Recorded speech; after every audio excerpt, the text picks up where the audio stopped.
Okay, so now let's talk about bearing capacity. So again, we have been learning bearing pressure, and now we talk about bearing capacity, which is the opposite of the bearing pressure. So bearing capacity, in short, is the resistance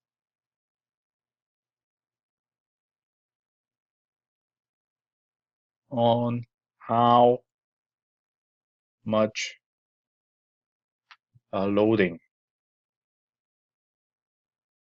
or pressure or stress the soil can sustain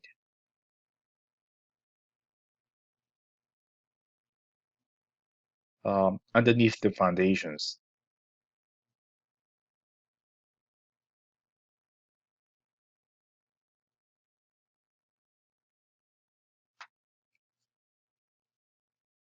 And when we consider this type of problem, first of all, we need to think of the failing mechanisms when the failure occur. And remember, we talked about this a couple of slides ago. Soils is behave like stress string relations. So pretty much like you need to think of like the deformations. So when the foundation fell, you will mobilize the soils, and how like the soil move is the key on the bearing capacity. And that's like a three different type of failure mechanisms. First is the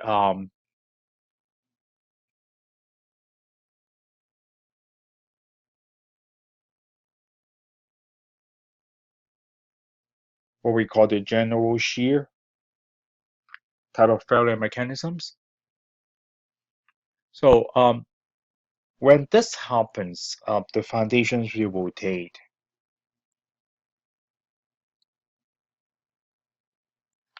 and you have quite well-defined shear um, or failure surface. So this is the failure surface, which is well-defined.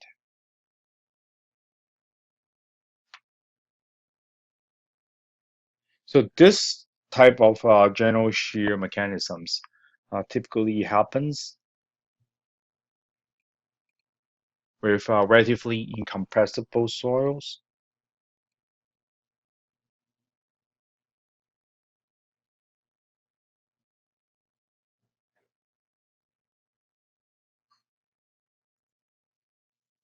Um, it also happens on a saturated clay,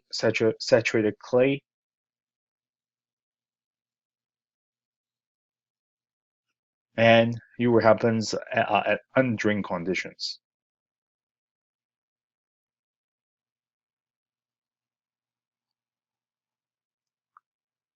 And you will have a part of soil that bulge.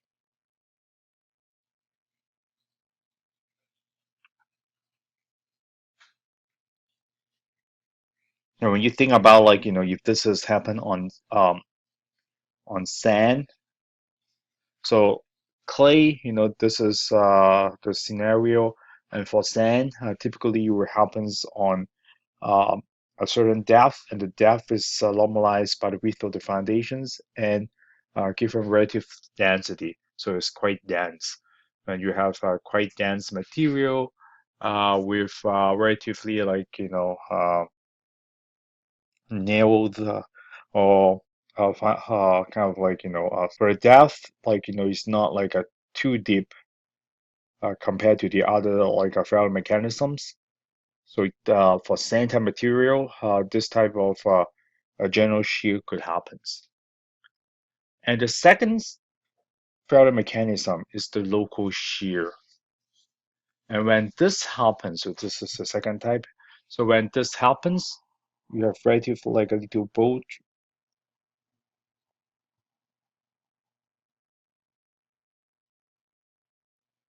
and the failure surface is relatively not so well defined.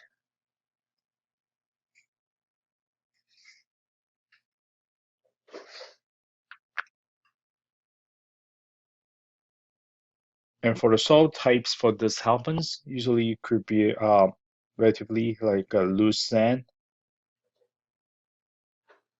weak clay in drain conditions.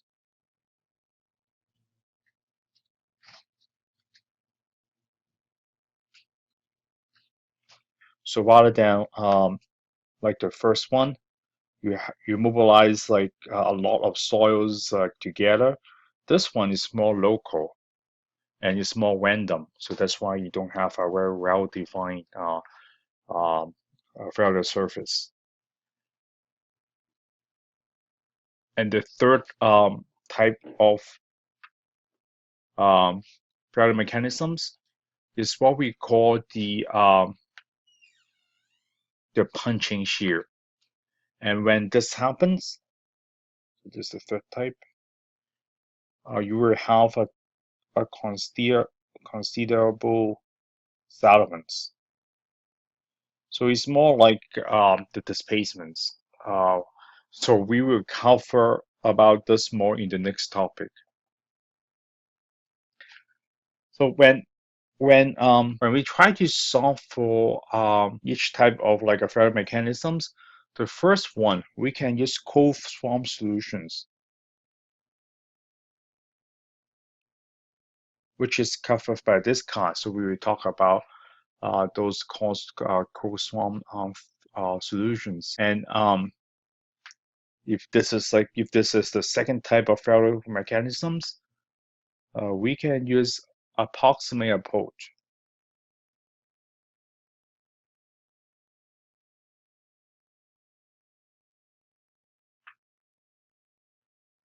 And for settlements, the displacements caused by shallow foundations, pretty much we will talk about this in the next lecture. And for the approximate solutions for a second type, it's more for advanced level. So you may need like a complex, more complex numerical model to simulate the very like site dependence or building dependence type of behavior. So so this is for like the second type may be like a beyond the learning scope of this class. For this lecture, we'll focus on shear failure mechanisms. Number one, general shear. Okay, so now next we talk about how to come up with the bearing capacity. And the method that we talk about here, we will just for general shear because there's different methods available and all of them are just the closed form solutions, which means you make some assumptions. Major assumptions that they have a well-defined uh, surface failure surface such that like it only works for general shear. And that's like a three methods, even though like you just one failure mechanisms, but there's throughout the years there's like a different uh, engineers come up with different approaches, and there's three very popular approaches now. We talk about this class. The first one is the simple shear capacity. The second one is the Terzaghi bearing capacity, and the third one is Vesic bearing capacity. So now the challenge is as engineers, which method should you use? So you have three choices now, and it will be up to the engineers, which is you in the future, and your judgments, your reasons of picking the equations should based on your understanding on each of the limitations of each methods, and uh, also like how the method being developed and also how that can apply to your project. Each project will be different. So when you have a different scenarios, then you will be having different like solutions to approach like the engineering problems that you have. Um, That's the first challenge. The second challenge is you need to understand the effect of a water table. We talk about that. And as you see, like in how we develop the formulas, and the formulas will depend on the shear strength. And the shear strength of the soils, it depends on the drinking conditions. Drain or undrained, the same soils, the same site, but like if like the water drinkage of water is different, then you will affect your soil strength because you affect the pore pressure. So pore pressure means like whether you are at total stress or effective stress space. So that's why like the last two challenges over there is uh, for you to decide or for you to understand how the water will affect your soil strength, which means like your bearing capacity. So the very first method we talk about is the simple bearing. So the simple bearing uh, method, it based on a few assumptions. First, you only work for the continuous footings. You neglect the soil shear strength between the ground surface and then to um, a depth of D, which means this part of soil strength you ignore and neglect it. And also you only work for undrained conditions. So if you have a drained soil behavior, if you expect the water to escape the clay layer that you're working on, which means like you need to think of like a long-term or short-term conditions because like undrained mean like a short-term means like there's no time for the pore pressure to escape because if you were on clay, you would take a long time for the pore water being consolidated out or being squeezed out. So at that time frame, if you have a short-term conditions, then you are undrained because there's no time for the water to escape, the pore water to escape. So you only work for undrained soil conditions, and you assume the footing will take as the bearing capacity failure occur. So which means like this is general shear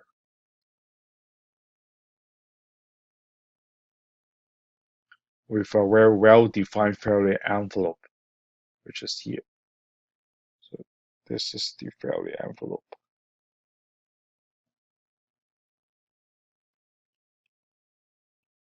or the failure slip surface.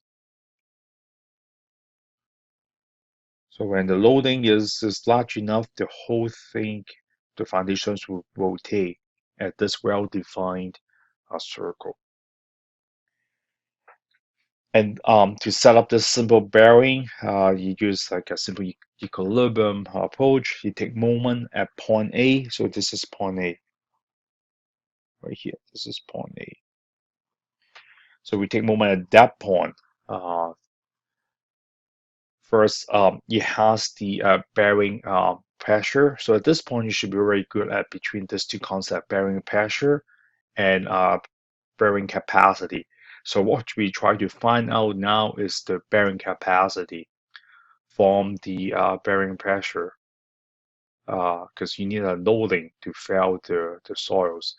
And the bearing pressure is given from the loading. And the bearing and at the point of failures, the bearing pressure will be equals to the bearing capacity. So at failure, or at the point that like to mobilize the soils to fail, uh, the bearing pressure. So we have been using bearing pressure. We have been using Q will be equals to the nominal bearing capacity. So this is the pressure, and this is the nominal capacity.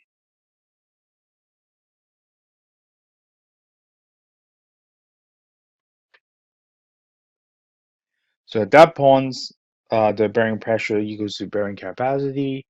And then when we're taking the moment of that, we first of all we times the area.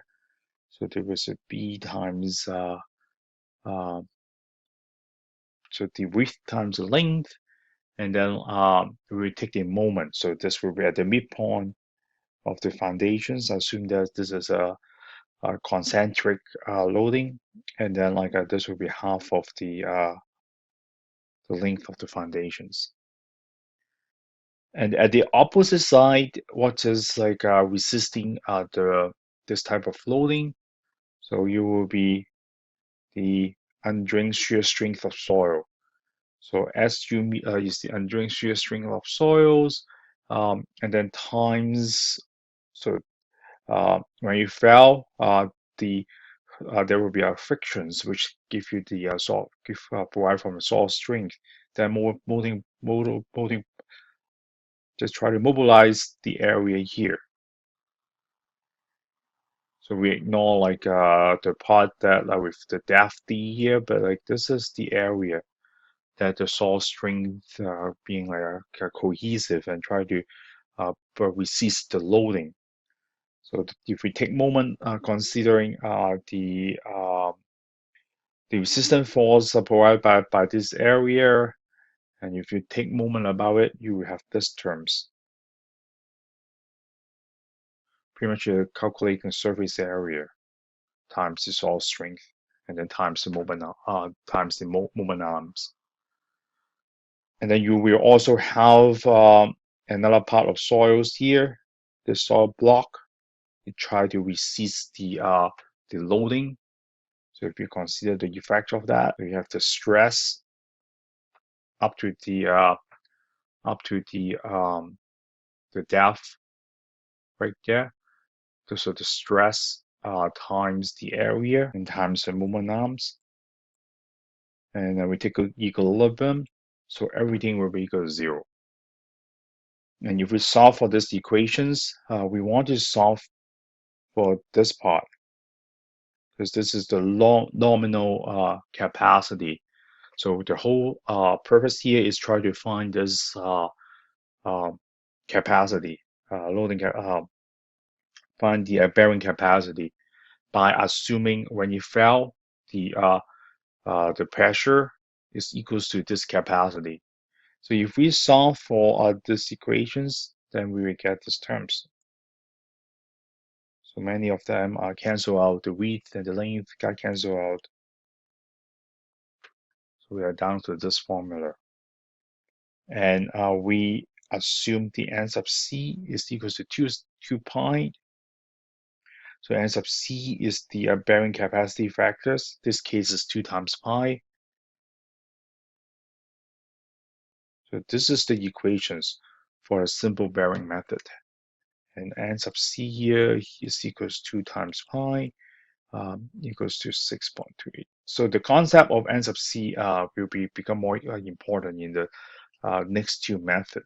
But this pretty much is a factor times the undrained shear strength and give you the and pass this stress, a vertical stress up to so this sigma CD is pretty much just the vertical stress up to the depth of the bottom of the foundations. Okay, so the second formulations is the Terzaghi bearing 1943 formula. So this formulations is more dedicated, is more like advanced or more dedicated when compared with um, the simple bearing method, which is like a simple static problem. But here, try to take advantage of a little bit more advanced analytical evaluations.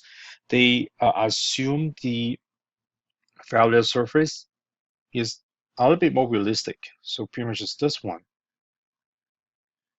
It mobilizes more soils and also like have a wedge zones right there. So based on this geometry, they come up with a cove swarm solutions. And yes, it's more powerful in a way that it also is also consider different type of foundations. So a square footings, a continuous footings, and also a circular footing. But realize that it cannot do rectangular. So there's no rectangular footing. Compared with the previous one, pretty much the simple bearing method is only work for continuous footing. So with a little bit more complicated geometry, because the different shape of the foundations, the Terzaghi equations is more delicate in the formulations. So end up like, you have those more complicated of cold swamp solutions. And also for for for the for this setup, it has like some assumptions to come with too. First of all, you only work to a depth that is less than the width of the foundations. So this is if this is a width, or actually it's the length. So this is a 2D dimensions. So the length of the foundations, it only goes up to the equal dimensions. And you also assume there's no sliding between the footing and the soils, so it didn't take account on the frictions underneath the foundations. So pretty much like, the friction is helping you, but they try to be a little bit more conservative now. Don't count on the frictions. It's very complicated to model the frictions. The shear strength is compatible with Moore Coulomb, so they use pretty much the Coulomb solutions, just Moore Coulomb method, and again, you only apply for a general shear, which means you have a well-defined foundations, a well-defined. So only work for general shear here, which means you have a very well-defined failure surface. The footing is rigid as compared to the soils between the ground surface and the depth D has no shear strength and surface a surcharge. So they assume like the soil here, the soil on top here have no strength, but they take account that you give you a little bit of surcharge right there, which helps.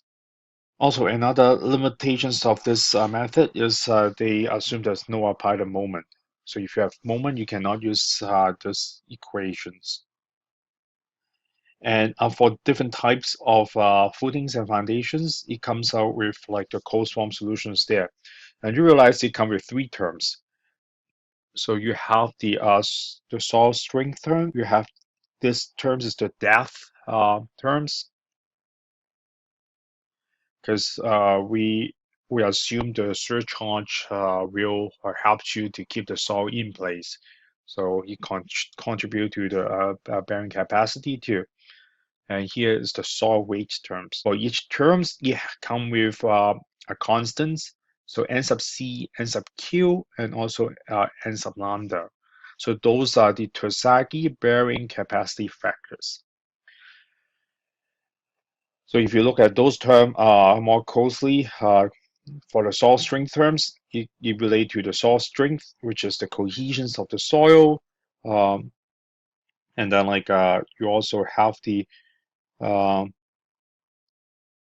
friction angles that we'll talk about later. You have the vertical stress. So this is the vertical stress up to the point at the elevations of the depth of the face of the foundations. And you also have the effective unit weight.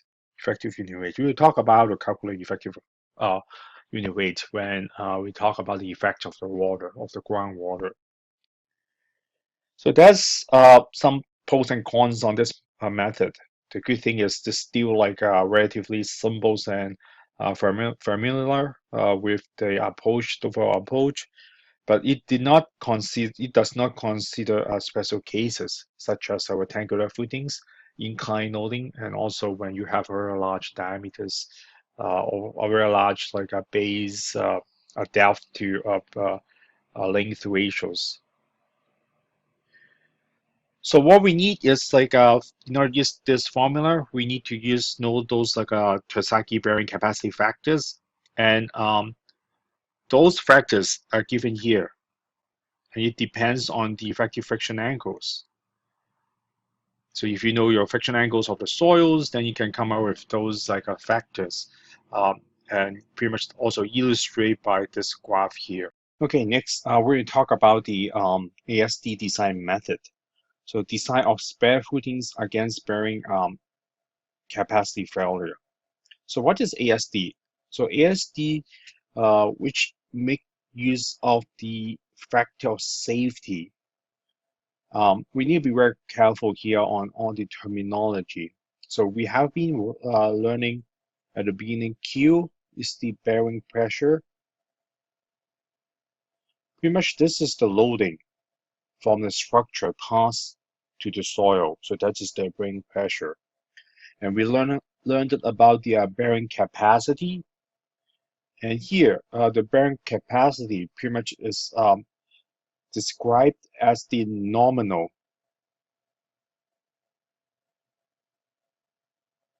unit bearing capacity. So Q sub n means like the bearing capacity that we just look at through the, for example, through the Terzaghi equations. So this pretty much you can think of, this is the loading, and this is the resistance from soil.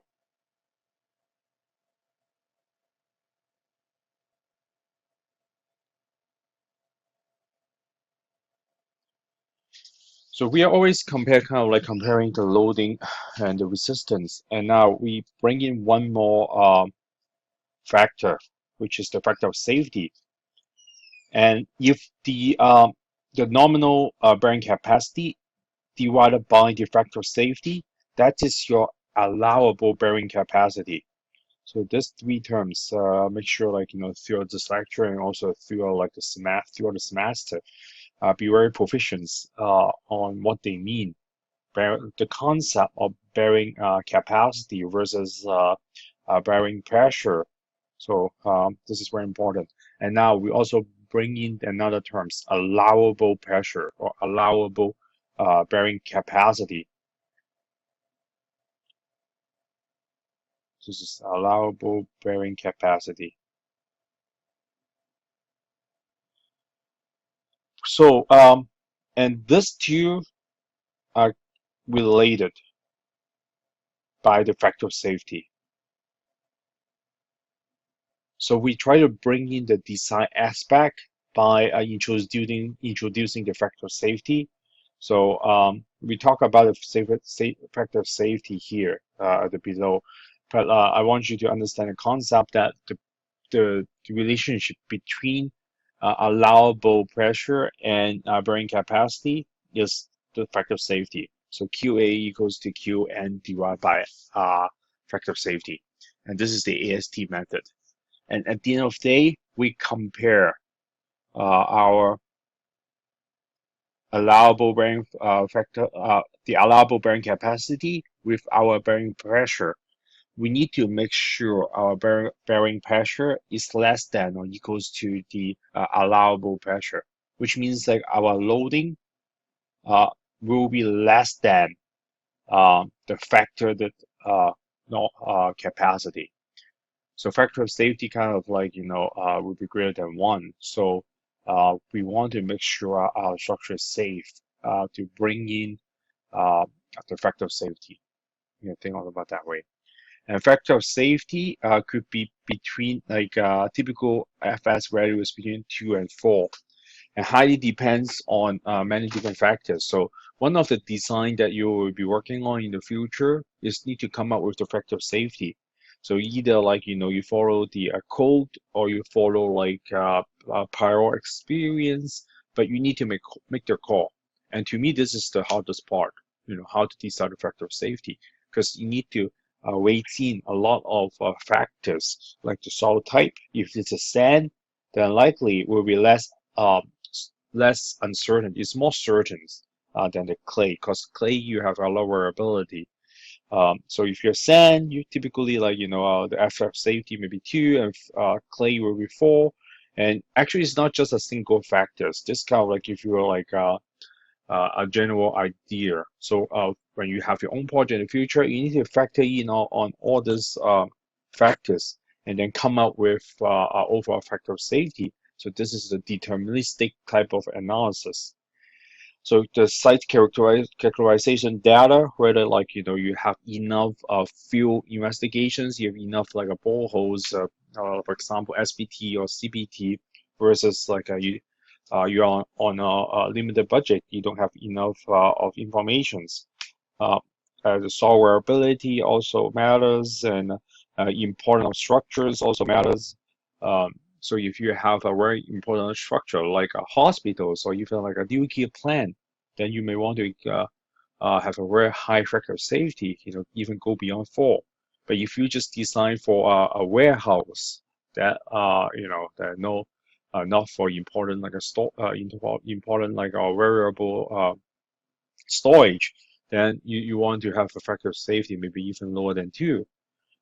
And also like the likelihood of decisive occurrence, like sometimes like you're decided for a everyday life flow versus like a return period of 1,000 years of hurricanes, or even like earthquake, loading decide storms. So all this need to like consider. So end up you using one factor of safety. So this we call a deterministic type of analysis.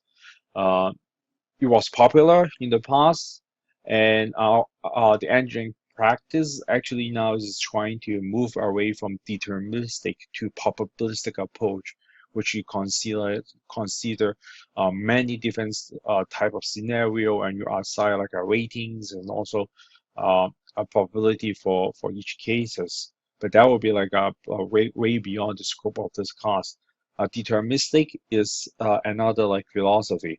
You try to like weight in all the scenario that may happen and then come up with one number, versus like you consider many cases by using a probability to associate with it.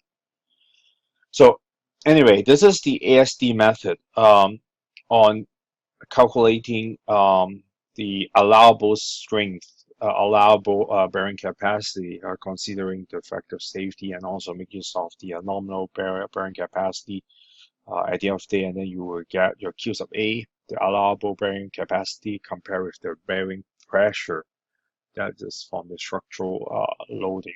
Okay, so the third kind of formulations for calculating bearing capacity is Vesic bearing formulas. So which is shown by this equation here. So this will be the more advanced and more complicated than the other two we looked at before. So this is based on theoretical and experimental findings.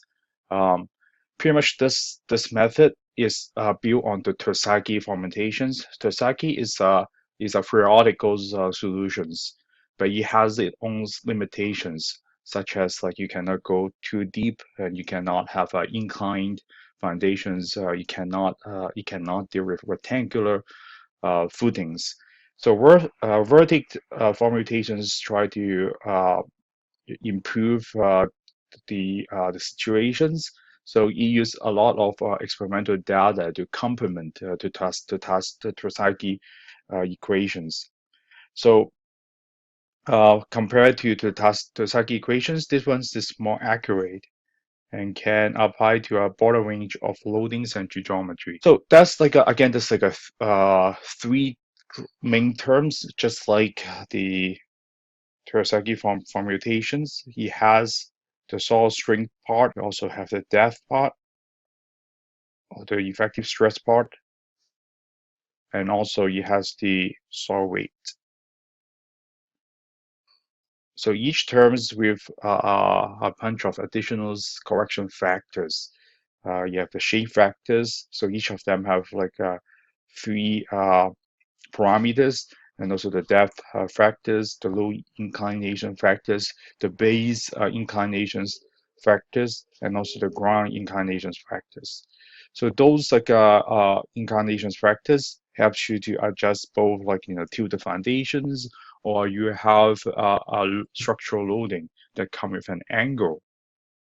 And also those foundations helps you to deal with when you have footings near the slope. Terms also come with the Terzaghi foot capacity factors. So n sub q would be equals to E times pi tangent 3 pi tangent square 45 plus 3 pi over 2.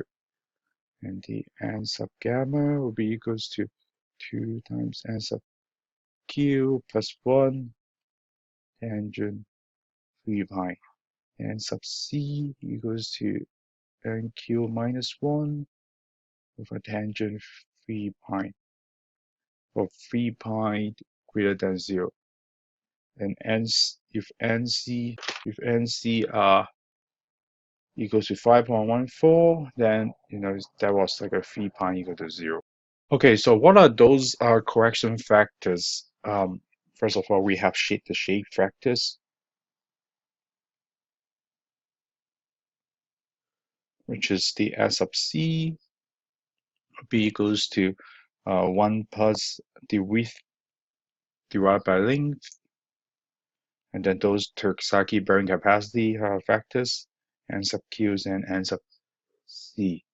So the length is the foundations, the geometry, and same as the width. So the width will be going into something like this.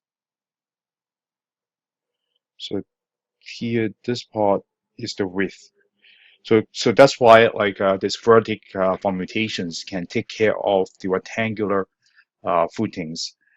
So B and L is described like by this shape factors, and also the S sub Q will be equals to 1 plus B over L, and then oops,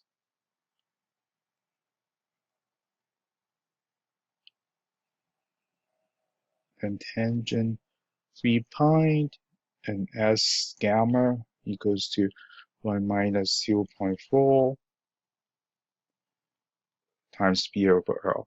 So those are from experimental results that modify the Terzaghi equations that can tackle the rectangular footings. There's also the depth factors.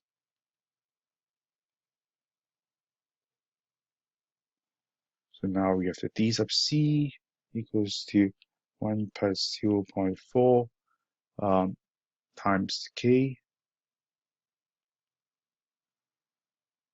So for what is K? K is a correction factors, depends on the depth. So D is pretty much is from the point of the from the ground surface to the upper point of your foundations. So here is the definition of your depth if you have inclined footings. And D over B, if it is less than or equal to 1, then K is equals to the depth divided by the B. If D over B is greater than 1, then the K will be equals to tangent, inverse tangents D over B. And the D sub Q is equals to 1 plus 2K tangent 3 pi 1 minus sine 3 pi square. And then D sub gamma will be equals to 1. So those are the depth factors, and these are the shape factors.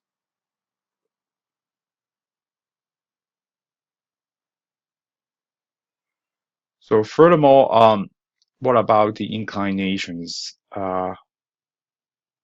We have the base inclinations.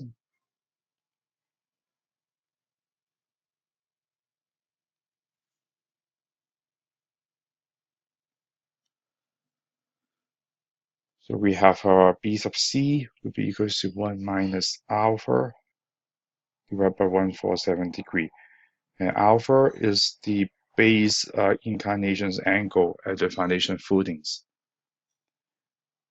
And B sub Q will be equals to B sub gamma equals to 1 minus alpha times tangent phi pi divided by 57 degree to square. So those are the base inclinations. And for the ground inclinations, we have the G sub C is equals to 1 minus beta divided by 147 degree, just like the base inclinations. So, but now we are doing with the slope, not the base of the foundations. And the G sub Q will be equals to the G sub gamma equals to 1 minus tangent beta square of the whole thing. The vertex correction factors, and if we look at the equations again, there's three also very important factors right there. Those are the Terzaghi bearing capacity factors, n sub c, n sub q, and n sub gamma. Very important. Realize those parameters, in fact, is different than those that come from the Terzaghi equations. So this table summarizes the difference between the two, and in fact, they are slightly different. And when you're using the Terzaghi method, make sure you stay with the Terzaghi parameters. You cannot intermix the two procedure. If you use the Vesic method, make sure you use the Vesic parameters. And in this formula, there's another terms that we need to just further discuss is the effective unit weight gamma pi there. So what is gamma pi? It just depends on the locations of the groundwater, and it has like three different cases based on the depth. So gamma pi stands for the effective unit weight,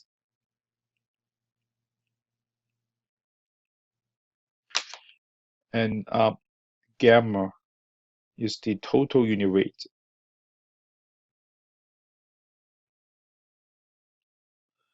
And the gamma W is the water unit weight.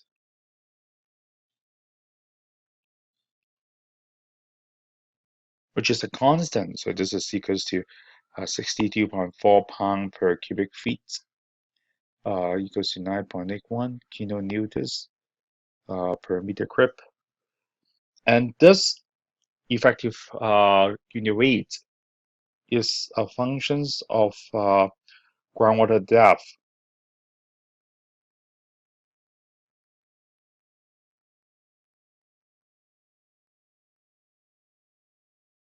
which is we call it DW. And it gives us like three cases. The first case is your groundwater table is located between the ground surface to the depth of your foundations. So D here is the depth of the face of the foundations. So if dW is less than or equals to D, in that case, the calculations of effective stress, effective unit weight is just like our effective stress calculations. It's equals to the total minus the water. So the total unit weight minus the water unit weight. And so this is case number one. And for the case that now your groundwater table is very deep and deep enough that the depth of the groundwater tables is larger than the depth of the foundations plus the width of the length of the foundation. So this is a 2D analysis. So you only have the length of the foundations.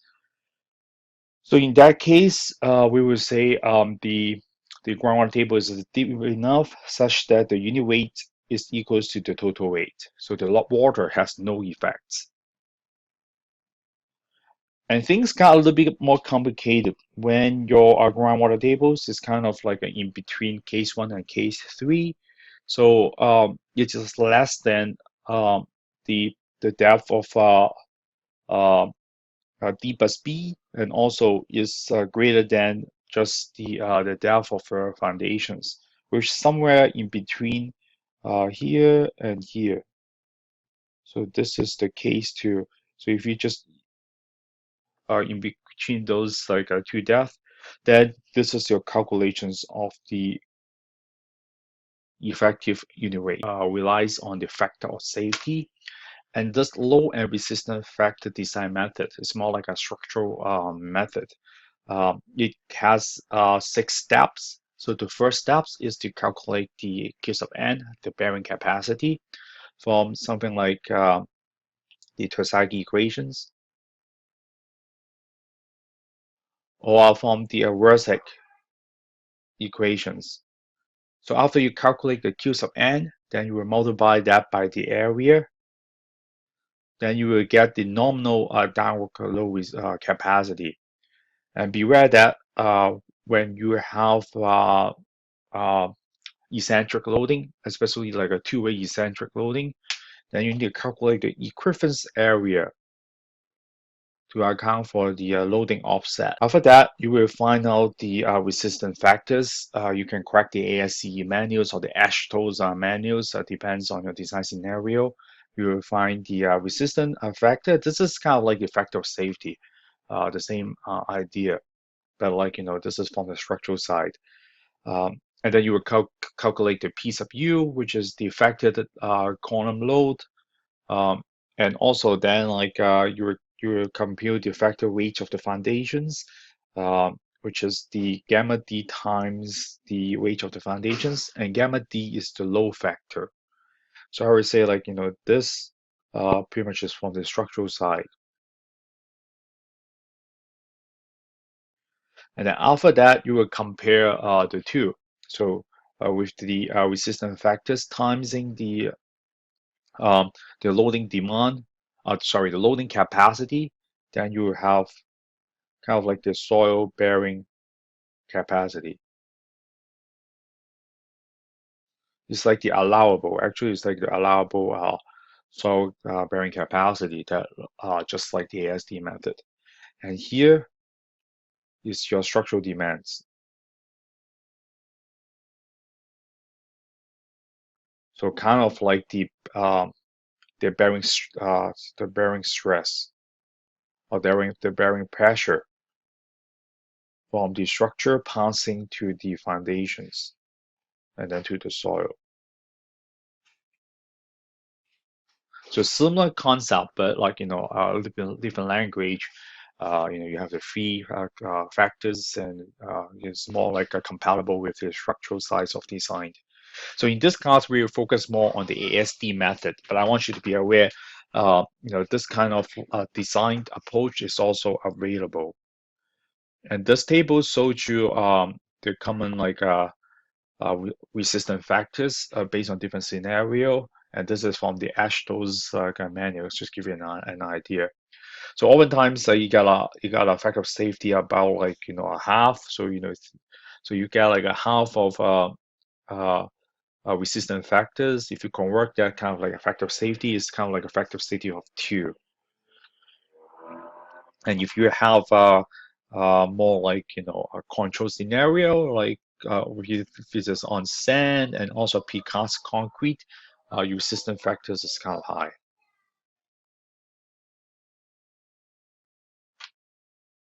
So next, what about the bearing capacity on layered soils? Because so far, like what we have been doing is just based on homogeneous soils. And remember, like at the beginning, we talked about there's different like failure mechanisms at the beginning when we talk about bearing capacity, and we are kind of just limit with ourselves on the general shear.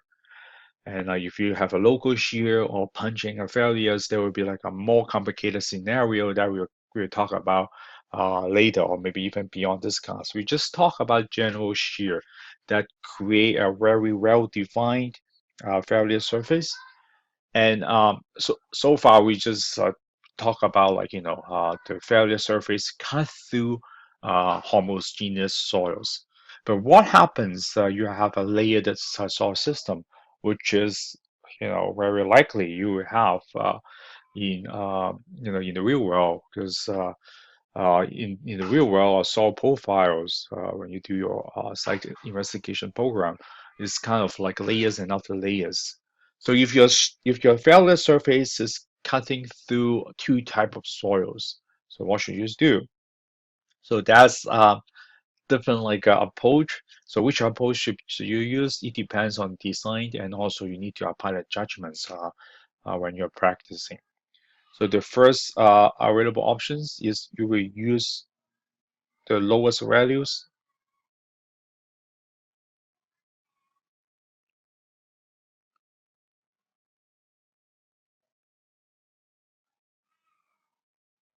of C pine, phi pine, and gamma pine. So each layers you have your friction angles, cohesions, and also unit weight. Then you will choose the lowest one among them. So this approach is conservative, and sometimes could be too conservative. So end up like if you are too conservative, yes, you are safe, but also likely you are not going to win the job because like your bidding price is too high. The second approach is you can rate average oops, of C pi, phi pi, and gamma pi based on relative thickness, which means, for example, here you cut through like this type of thickness, and here you cut through like a tiny little bit here. Oops. So when you, for example, when you calculate a phi angle, the average will be equals to your phi1 times h1 plus 3 2 times h2 divided by h1 plus h2. The third type of approach is use like a trial surface area, which means like you will, for example, you will run an analysis based on one failure surface, and then you will run another analysis based on another failure surface. You keep doing it until you have done enough and you feel comfortable. You find the failure surface that gives you the lowest bearing capacity. And this approach is the most accurate, but you require a lot of engineering hours.